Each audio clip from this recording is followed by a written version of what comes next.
Hi friends, മേര YouTube ചാനലിലേക്ക് എല്ലാവർക്കും സ്വാഗതം. ഞാനിന്നുണ്ടാക്കാൻ പോകുന്നത് ഇഡ്ഡലിയും 2 സൈസ് ചമ്മന്തിയാണ്. അപ്പം ഇഡ്ഡലി 2 ഗ്ലാസ് അരിക്ക് 1 ഗ്ലാസ് ഉഴുന്നും ഒരു കൈക്ക് 1 കൈ ചോറും കൂടെ ഇട്ട് ആട്ടി തലേ ദിവസം ആട്ടി രാവിലെ ഞാൻ ഇഞ്ചിയും പച്ചമുളകും കറിവേപ്പിലയും ഇട്ട് കുറച്ച് ഉപ്പ് നീര് ഒഴിച്ച് ഇളക്കി ഇഡ്ഡലി പാത്രത്തിലോട്ട് തട്ടിലോട്ട് ഒഴിക്കാൻ പോവുകയാണ്. ഇഡ്ഡലി ഉണ്ടാക്കാൻ പോകുന്നു. ഇഡ്ഡലി പാത്രത്തിനകത്ത് എണ്ണ തടവിയതിന് ശേഷം ഒഴിച്ച് അതിനെ വേവാനായിട്ട് മാറ്റി വെച്ച്. ഇനി ഞാൻ ചമ്മന്തി ഉണ്ടാക്കാൻ പോവുകയാണ്. ആദ്യം ഉണ്ടാക്കുന്നത് ഒരു വെള്ള ചമ്മന്തിയാണ്. അതിനകത്തോട്ട് പൊട്ടുകടല ഇട്ട് 1 പിടി പൊട്ടുകടല ഇട്ട് 2 ഉള്ളിയും പച്ചമുളക് എരിവിന് നിങ്ങൾക്ക് എരിവ് എങ്ങനെയാണ് ആവശ്യമെന്ന് വെച്ചാൽ അത്രത്തോളം എരിവിടാം. ഞാൻ ഇപ്പം കുറച്ച് എരിവിനെ ഇട്ടോളൂ. ഉള്ളിയും 1 കഷ്ണം ഒരു ചെറിയ തേങ്ങയുടെ പകുതി അരച്ച് തേങ്ങയും ഉപ്പും അത്രയും ചേർത്ത് മിക്സിക്കകത്ത് നല്ലതുപോലെ കുഴമ്പ് പരുവത്തിൽ അടിച്ച് അത് അങ്ങ് മാറ്റി വെച്ച് എന്നിട്ട് ചുമന്ന ചമ്മന്തിക്കുള്ളത് 1 മുറി തേങ്ങയും 1 വലിയ സ്പൂണിലെ മുളക്, ഒരു ചെറിയ പച്ചമുളക്, കുറച്ച് ഇഞ്ചി, കുറച്ച് ഉപ്പ്, 2 കഷ്ണം ഉള്ളി. എൻ്റെ ഇഞ്ചിക്ക് ചെറിയൊരു കേടുണ്ടായിരുന്നത് ഞാൻ കണ്ടില്ലായിരുന്നു, അതെടുത്ത് മാറ്റി ഞാൻ വേറെ ഇഞ്ചി വെച്ചിട്ടുണ്ട്.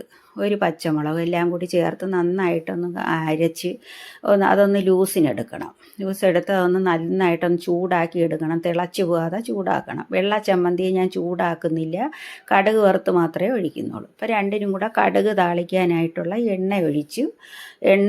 ഒരു വലിയ 2 സ്പൂൺ എണ്ണ ഒഴിച്ച്, രണ്ടിനും വേണമല്ലോ. അതിൽ കുറച്ച് കടുകിട്ട് കടുക് ഒന്ന് പൊട്ടി വന്നപ്പോഴത്തേക്ക് ഞാൻ ഉഴുന്ന് പരിപ്പാണ് ഇടുന്നത്.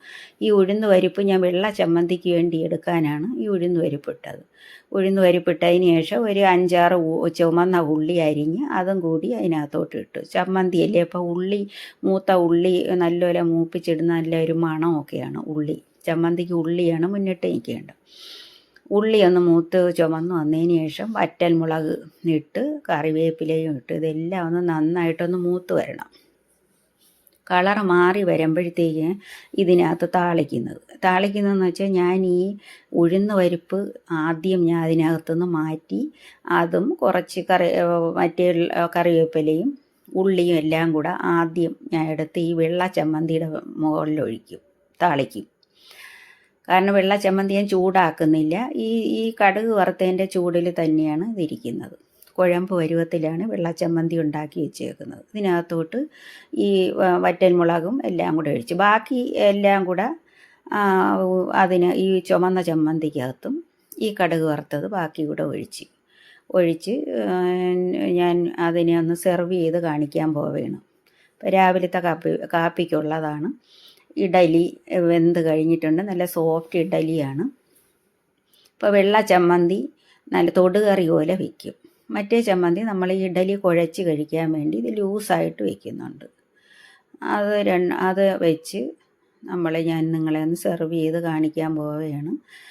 ഈ വെള്ള ചമ്മന്തി എന്ന് പറഞ്ഞാൽ തൊട്ട് കഴിക്കാൻ വേണ്ടി വെള്ളം ചേർക്കാതെയാണ് വെച്ചേക്കുന്നത്. അപ്പോൾ എല്ലാവരും ഇതുണ്ടാക്കി നോക്കണം. എൻ്റെ ചാനൽ കാണണം, ലൈക്ക് ചെയ്യണം, സബ്സ്ക്രൈബ് ചെയ്യണം, ഷെയർ ചെയ്യണം.